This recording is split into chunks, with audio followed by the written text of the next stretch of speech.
Hello everyone, my name is Trivesh. बस देखो guys, दो तीन छोटी छोटी सी रिक्वेस्ट है। पहली कि अगर आपको वीडियो पसंद आती है, चीज़ें समझ में आती हैं, यूज़फुल लगती है तो प्लीज़ लाइक कर देना। और अगर आप नए हो और नए हो चैनल पे और आपने सब्सक्राइब नहीं किया है और आपको वीडियो पसंद है आई या फिर ये वीडियो पसंद आए तो प्लीज़ सब्सक्राइब भी कर लेना। लाइक और सब्सक्राइब, बस ये दो छोटे छोटे से रिक्वेस्ट हैं ताकि मुझे भी थोड़ी मोटिवेशन मिले। ठीक है, तो चलिए आज की वीडियो शुरू करते हैं पहले सेंटेंस के साथ। देखिए, पहला सेंटेंस है, क्या चल रहा है। अब एक तो देखो लिटरल चलना होता है जो हम वॉक में बोलते हैं। एक होता है जैसे मैंने कहा कि एक मीटिंग चल रही है, ठीक है, वहाँ पर कुछ फंक्शन चल रहा है, राइट। तुम्हारी क्लासेस कैसी चल रही हैं, ठीक। तो ऐसे सेंटेंसेस को हम गो ऑन के यूज़ से बनाते हैं। वहाँ पर हम गो ऑन का यूज़ करते हैं। तो इसने कहा क्या चल रहा है, सो व्हाट्स गोइंग ऑन, ठीक है। अब मैंने जैसे ये कहा कि तुम्हारा बिजनेस कैसा चल रहा है, so how is your business going on. आप ऐसे भी पूछ सकते हो, ठीक है। मैंने कहा मीटिंग चल रही है, सो मीटिंग इज़ गोइंग ऑन। तो वो चीज़ अभी जारी है, कॉन्टिन्यू है, चल रही है। तो उसी सेंस में हम गो ऑन का इस्तेमाल करते हैं। तो इसने कहा क्या चल रहा है, so what is going on, ठीक। मुझे नहीं पता, मैंने आज सुबह किसे देखा, मतलब जैसे यार ये किसका मुंह देख लिया सुबह सुबह। मैंने, हम हिंदी में ऐसे कई बार बोलते हैं कि पता नहीं यार सुबह सुबह किसको देख लिया, सुबह सुबह किसका मुंह देख लिया, सो आई डोंट नो। कई बार ऐसा भी होगा आपको आई ना मिले, सिंपल रहेगा डोंट नो, पता नहीं, ठीक है। तो इसमें वो चीज़ आपको समझनी पड़ेगी। अगर आई नहीं है तो भी सेंस वही जाएगा कि मैं नहीं जानती, मुझे नहीं पता, आई डोंट नो, राइट। वो सिंपल बोल देता है don't know. So I don't no, आज सुबह मैंने किसका चेहरा देखा। यहाँ पर मैं आपको हुम और हु के बीच में एक छोटा सा डिफरेंस समझाऊंगा जो कि बहुत इंपॉर्टेंट है। कई लोग, अब अगर मैं इस वीडियो को भी देखूँ ना, इस वीडियो में जो सबटाइटल लिखे आ रहे थे वहाँ पर भी सेंटेंस ये था, who I saw this morning.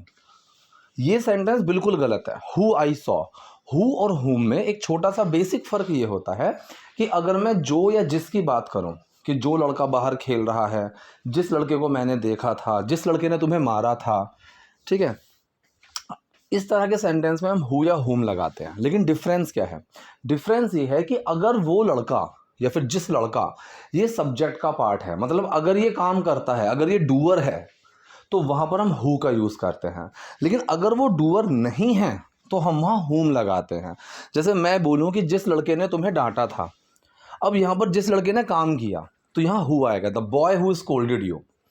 जो लड़का खेल रहा है, यहाँ पर भी जो लड़का काम कर रहा है, so the boy who is playing, यहाँ हु आएगा।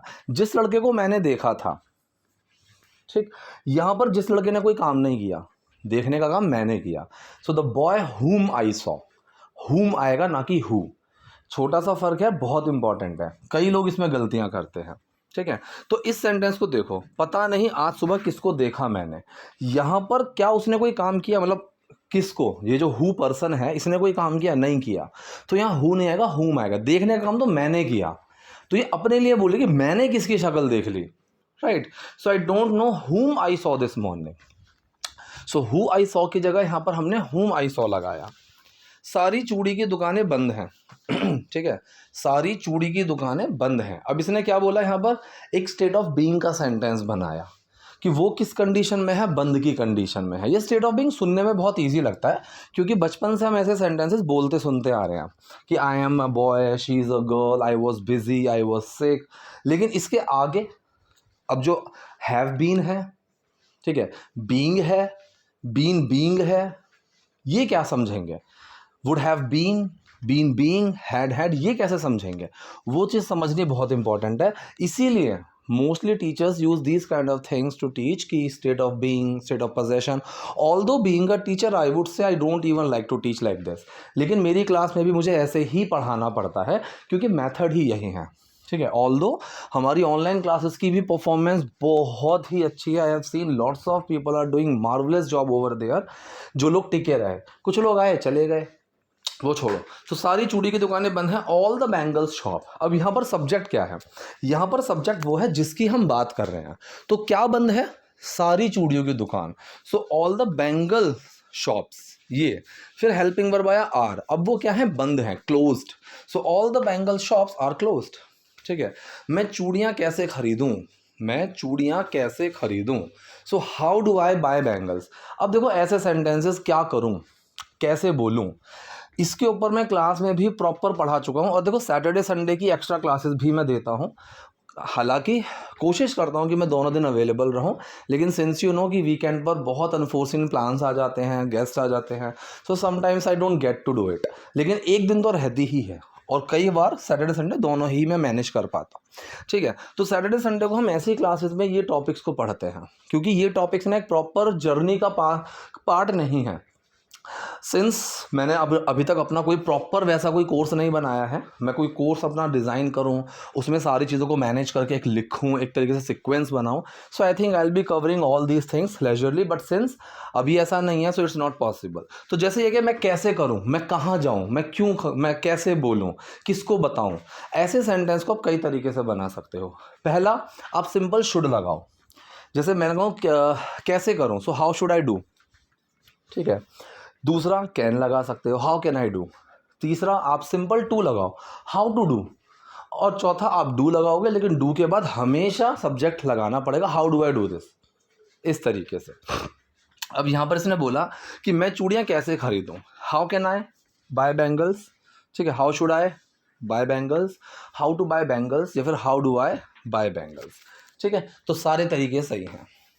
अगर मुझे चूड़ियाँ नहीं मिली तो मेरी ड्रेस खराब हो जाएगी। टाइप 1 कंडीशनल सेंटेंस है, she is talking about the future. ठीक है, फ्यूचर, पास्ट और प्रेजेंट, इनके साथ हमेशा द लगाएंगे। आर्टिकल की क्लास में हम पढ़ चुके हैं, काफ़ी बैचेस में भी आर्टिकल की क्लासेस आई नहीं हैं, आएंगी, then I let you know. ठीक है, तो अगर मुझे चूड़ियाँ नहीं मिली, बात फ्यूचर की हो रही है, बात फ्यूचर की हो रही है। लेकिन इफ़ के साथ हम क्वेश्चन में विल नहीं, सॉरी, इफ़ के साथ हम विल नहीं लगाएंगे, वो सेंटेंस प्रेजेंट की फॉर्म में चला जाएगा, प्रेजेंट सिंपल में। सो अगर मुझे चूड़ियाँ नहीं मिली, this sentence will be transfer into अगर मुझे चूड़ियाँ नहीं मिलती हैं। If I don't get bangles, मिलने के लिए आप गेट, फाइंड, दोनों में से कुछ भी यूज़ करो। अभी स्पोकन में इन जनरल लोग गेट का यूज़ बहुत करते हैं। सो if I don't get bangles, अगर मुझे चूड़ियाँ नहीं मिलती हैं तो मेरी ड्रेस खराब हो जाएगी, माई आउटफिट विल बी रूइंड। ठीक है, रूइंड, प्रोनाउंसिएशन रूंड बोल देते हैं, चलता है, कई जगह लोग रूंड भी बोल देते हैं, लेकिन थोड़ी ई की आवाज़ रखो, रूइंड। ठीक है, so my outfit will be ruined. अब ये विल के साथ बी लगा क्योंकि स्टेट ऑफ बीइंग है, कंडीशन है। ठीक है, एक मैंने वीडियो बनाई थी जिसमें मैंने बताया भी था कि is am are state of being. Will के साथ क्या लगता है, विल के साथ हमेशा बेस फॉर्म लगती है, I will go, I will sleep. ठीक है, वी विल रीड। तो अगर कंडीशन है तो विल के साथ कंडीशन बी की भी बेस फॉर्म लगती है, विल बी।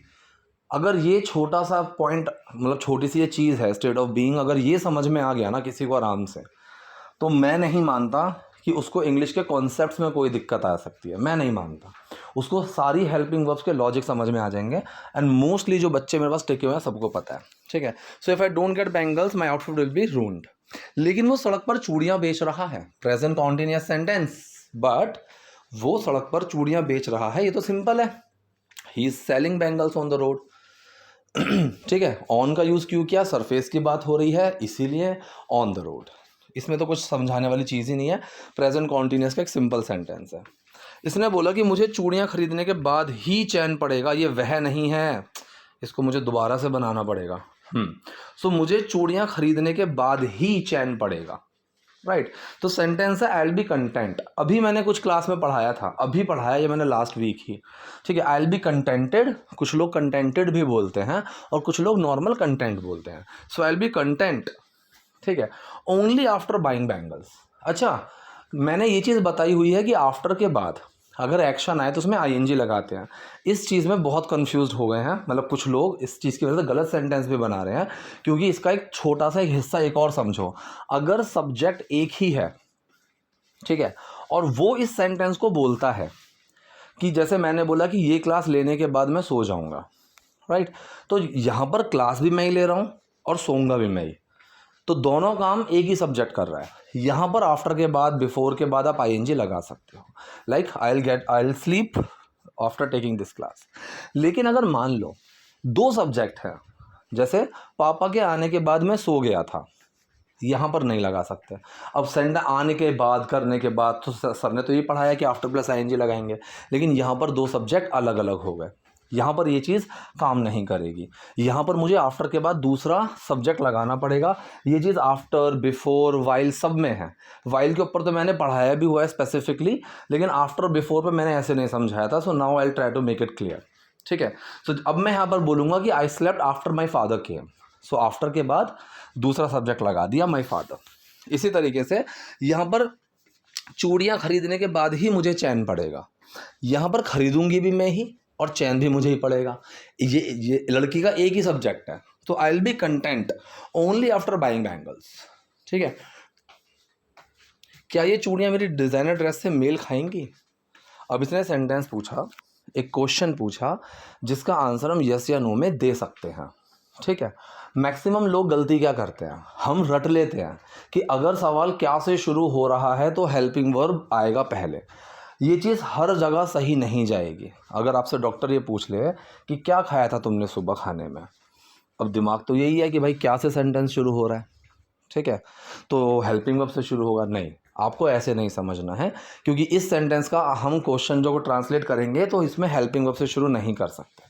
आपको ये समझना है कि अगर क्वेश्चन का जवाब हम यस या नो में दे सकते हैं तो उस क्वेश्चन को हमेशा हेल्पिंग वर्ब से शुरू करना है, और अगर हम उसका यस और नो में आंसर नहीं दे सकते हैं तो WH से शुरू करना है, राइट।